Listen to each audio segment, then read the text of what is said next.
आजुक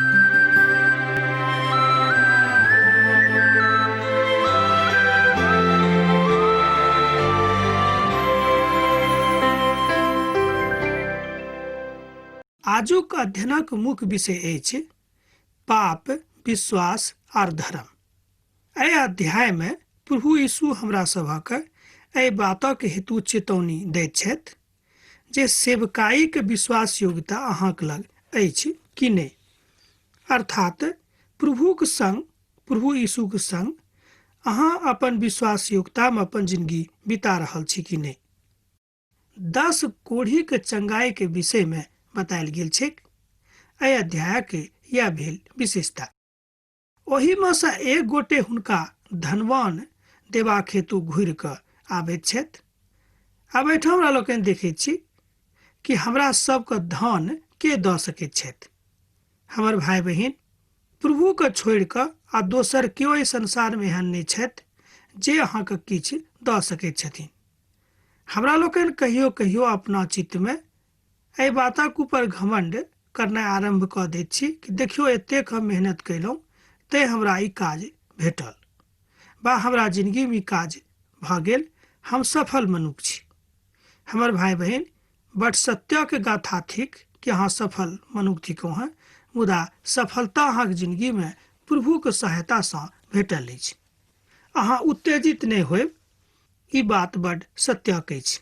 प्रभु हुनका उत्तेजक होयबा से मना करैत छथि, अर्थात जहूँ अहाँ के जिंदगी में उत्तेजना अछि तऽ हम कहब कि अपन उत्तेजना के अहाँ खत्म कऽ दियौ।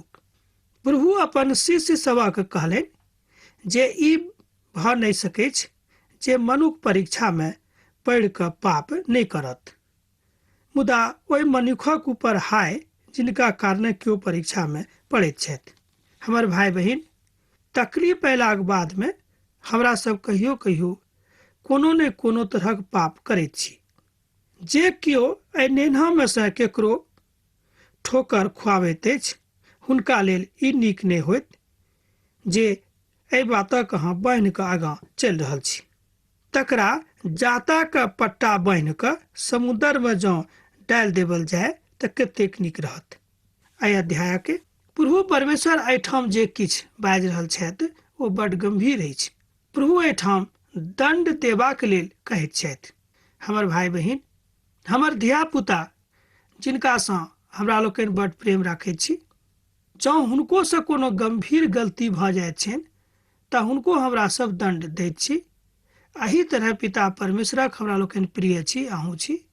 मुदा एहिके बादो जँ हमरा लोकनि किछु गलती करब हुनका दृष्टि में तऽ जरूर हमरा सबके दंड भेटत, एहिमे संदेह नहि थिक। एहि बातक राखि रहल छी जे ओ खुलि कऽ एहि बातक शिक्षा दऽ रहल छथि। जँ प्रभु के आज्ञा के नहि मानब तऽ अहाँ मुसीबत में पड़ि जायब। ई बात परम सत्यक थिक, एहिमे संदेह नहि अछि। अब हम एहिठाम अधर्म के विरुद्ध में अपन भाई के पाप के विरुद्ध में कथा करब।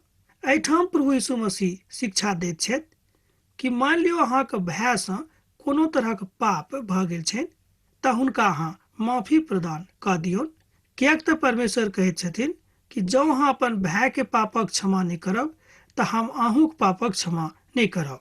तैं सचेत रहब। जँ अहाँके भाई अपराध करैत छथि तऽ हुनका समझाबियौन, आ जँ ओ पछतावा करैत छथि तऽ हुनका अहाँ माफ कऽ दियौन। जँ ओ दिन में 7 बेर अपराध करैत छथि आ जँ ओ 7 बेर अहाँके लग आबि कऽ कहैत छथि जे माफ करू तऽ हुनका अहाँ क्षमा कऽ दियौन। तहन प्रेरित लोकनि प्रभु से कहलनि, हमर विश्वासक बढ़ाउ, तकरा लेल हम अहाँ की करब। तहन प्रभु कहलनि, जँ अहाँ राइके दानो भर विश्वास करब आ एहि सतूरक वृक्षी के कहबै जे उड़ि कऽ अहाँ समुद्र में लागि जाउ तऽ अहाँके कथा के मानि लेत। एहिठाम विश्वासक विषय में एकटा गंभीर दृष्टांतक प्रभु यीशु मसीह दऽ रहल छथि। प्रभु एहिठाम बता रहल छथिन कि जँ अहाँ विश्वासक जिंदगी में खूब मजबूत छी तहन अहाँ जे गाछ एहिठाम अछि अहाँके सन्मुख में लागल तकरा जँ अहाँ कहबै कि उठि जो आ जाके समुद्र में लागि जो तो जाके समुद्र में लागि जेतै। हमर भाई बहिन, प्रभु एहिठाम कहै छथि कि अहाँक विश्वास जँ हुनका अहाँ अपन सब किछु मानि कऽ चलि रहल छी तऽ प्रभु एतेक निर्दयी नहि छथि कि ओ अहाँके छोड़ि देथिन। अहीमे से केओ एक गोटे हमरा एहिठाम पाती लिख कऽ एहि बातक लिखने छथि कि भाय हम पहिने बहुत तकलीफमे छलहुँ हेँ, हमरा जिंदगीमे शांति नहि छल, हमर परिवारके सब लोक रोजी रोजगारक लेल परेशान छलाह, मुदा जहियासँ हम प्रभुक वचन सुनि कऽ आ हुनकासँ प्रार्थना करनाइ आरम्भ कऽ देलियनि, प्रभु हमरा घरमे शांति भरि देने छथिन। आ जे सब केओ रोजी रोजगारक लेल परेशान छलाह, परमेश्वर हुनका रोजी रोजगार सेहो दऽ देलखिन। अहाँक प्रार्थनाक लेल हम अहाँक धन्यवाद दऽ रहल छी। ओ अंतिममे अपन पातीमे लिखैत छथि, हमर भाई बहिन, एहि तरहक पाती अहूँ हमरा एहिठाम लिख सकैत छी, किएक तऽ अहूँ परमेश्वरक ओतबे प्रिय थिकहुँ हँ जतेक प्रिय ओ भाई आ बहिन छलाह वा छलीह। एहिमे हमरा लोकनि नहि बाजि सकैत छी जे अमुक लोग प्रभुक बड्ड प्रेमी छथि आ अमुक लोग नहि छथि। प्रभुक दृष्टिमे अहाँ बड्ड मूल्यवान वस्तु थिकहुँ हैं, वा एना कहियो कि मनुष्य जाति परमेश्वरक दृष्टिमे सबसँ बेसी बहुमूल्य पदार्थ थिक। प्रभु मनुष्य जातिके सबसँ बेसी प्रेम करैत छथि, एहिमे संदेह नहि थिक। तहन हमरा लोकनि अपन खेतक दिस देखैत छी जे हमर खेतक फसल पाकल अछि कि नहि।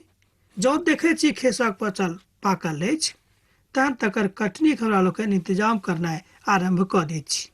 हमर भाई बहिन, परमेश्वरक वचन एहि बातक दिस इशारा करैत अछि जे अहाँ अपन प्रभुक बातक मानि कऽ आगाँ बढ़ैत चलू, आर ई नहि भऽ जाय जे अहाँ भोजनक तैयारी कऽ कऽ आ तकरा छोड़ि कऽ अहाँ कतहु दोसर ठाम जा रहल छी।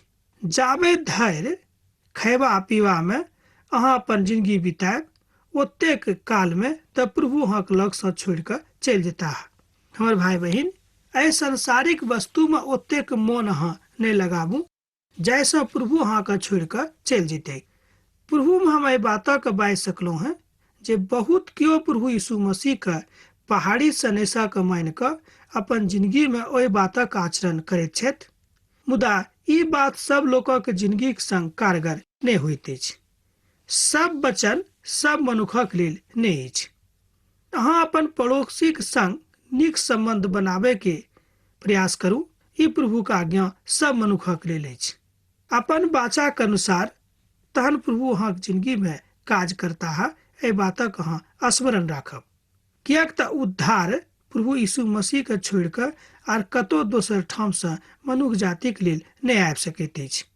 एकटा महान उपहार प्रभु यीशु मसीह मनुष्य जातिके दऽ रहल छथि, ओ उपहार थिक उद्धार। हमर भाई बहिन, बहुत केओ कहत कि यौ ई लऽ कऽ हम की करब, हमरा की भेटत।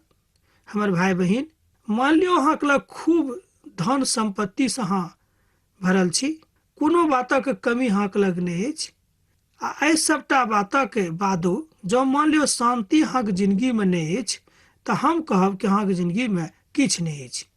हम बहुत गोटे देखलहुँ हैं जिनका लग बहुत किछु छनि, मुदा हुनका लग शांति नहि छनि।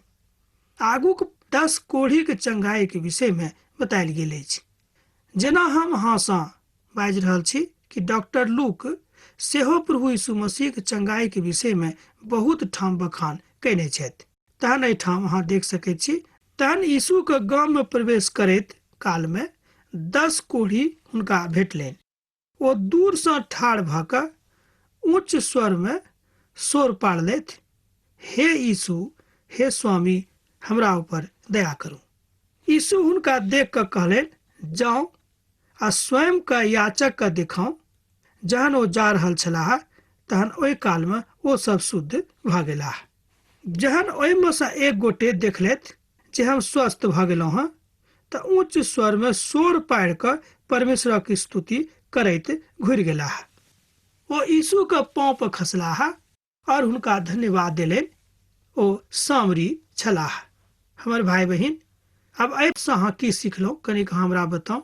पवित्र पोथीक विद्वान कहैत छथि कि बहुत केओ एहि संसारमे एहन छथिन जे परमेश्वरसँ अपन काज निकालि कऽ तकरा बाद परमेश्वर को बिसरा दैत छथिन। बहुत कहाँ देखने होबे कि हुनका चंगाई के जरूरत रहन, प्रभु हुनका चंगाई दऽ देलखिन। तकरा बाद ओ प्रभु यीशु मसीह के बिसरा देलखिन।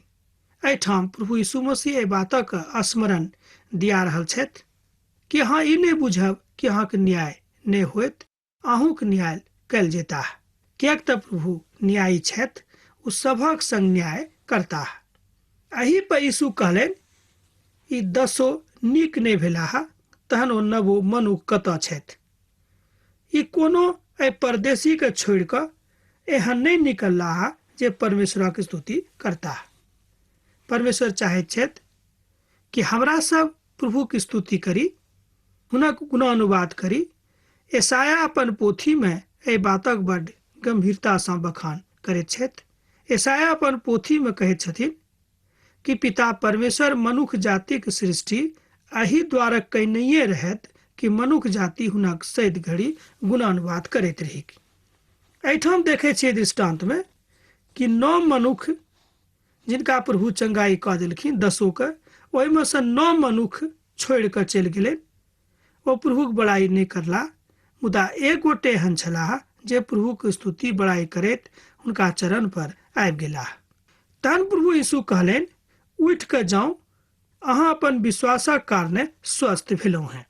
जे किछु ओ भलाईक काज हुनका संगे केने रहथि, तैं प्रभु सबटा उपकारक लेल हुनका धन्यवाद देबाक चाही।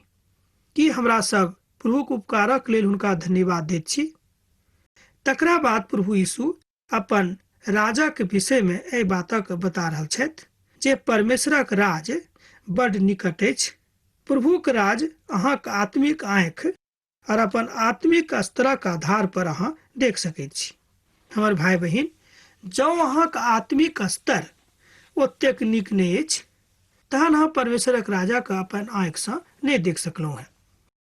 प्रभु यीशु शिष्य सभक कहलनि, ओ काल आबि रहल अछि जहन अहाँ मनुखक पुतक दिन में सँ एक दिनक देखबाक इच्छा राखतै, मुदा ओ अहाँक दृष्टि नहि होइत।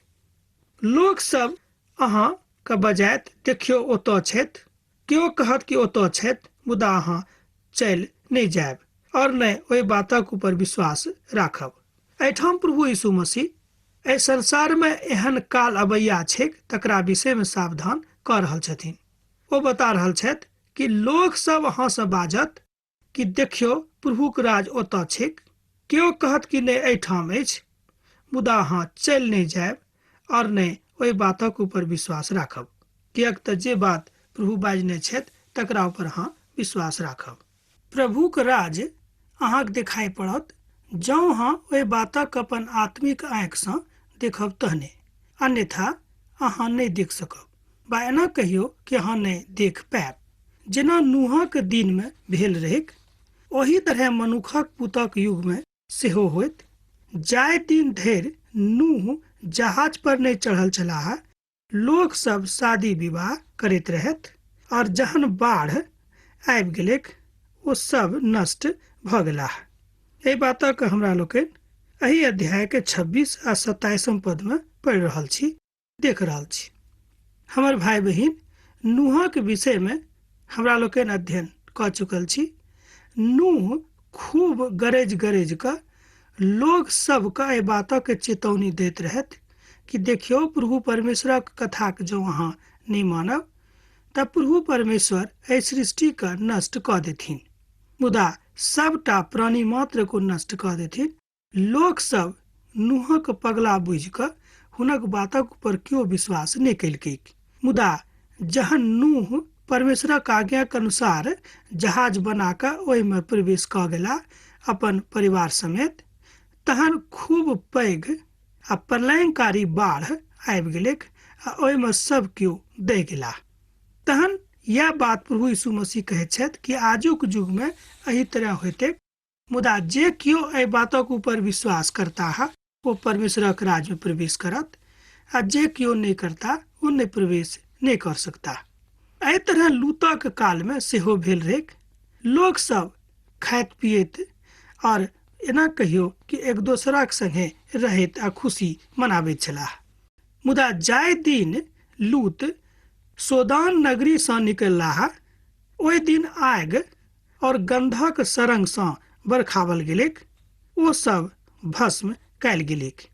एहिठाम हमरा लोकनि देखैत छी जे जहन ओहि नगरी से लूत निकलि कऽ दोसर ठाम चलि गेलाह, तहन ओहि नगरी के सदोम आ मोरा के प्रभु नष्ट कऽ देलखिन। हमर भाई बहन, एहि तरहक बहुत उपमा पवित्र पोथी बाइबिल में बतायल गेल छै, तकरा अहाँ पढ़ि कऽ सीख सकलहुँ हैं। मुदा एना कहियो हमरा लोकनि सीख रहल छी। हमर भाई बहन, हमर श्रोता भाई बहन, एहि बातक दिस अहाँ ध्यान दियौ कि जे आज्ञा प्रभु मनुख जाति के देने छथि, आ जँ मनुख हुनक आज्ञा के नहि मानैत छथिन तऽ हुनका जिंदगी में तरह तरहक समस्या आबि सकैत छै। एहि तरह जे खेत में छथि ओ पाछाँ नहि घुरि कऽ ताकैत, तकरो विषय में पवित्र पोथी में बतायल गेल छै। अर्थात परमेश्वरक आगमन एहि तरह भऽ जेतैक, प्रभु यीशु मसीह के आगमन एहि संसार में दोसर आगमन एना हेतैक जे केओ बुझतै आ केओ नहियो बुझतैक, ताबे धरि प्रभु एहि संसार में आबि जेथिन। जे मनुख अपन प्राणक बचायत आ बचेबाक इच्छा राखत से ओकरा गमा देत, आर जे ओकरा गमा देत ओ तकरा पायत। हमर भाई बहन, एहि संसार में रहैत काल में एहि देही सँ एतेक नेह हमरा सब गोटे के भऽ जाइत अछि, हमरा लोकनि सोचैत छी कि जे देही के लऽ कऽ हमरा लोकनि घुरि फिर रहल छी से हमरा से कहियो नहि छिनाइत। मुदा ई बड्ड सत्यक कथा थिक। मनुख जाति के देही एक ने एक दिन प्रभु परमेश्वर हुनका सँ छीन लै छथिन। आब अहाँ सँ विदा होय के काल भऽ रहल अछि। हाँ, अहाँ पाती लिखनाइ नहि बिसरायब। प्रभु यीशु मसीह के नेह सदिखन अहाँक जिंदगी में बनल रहेक। आमीन।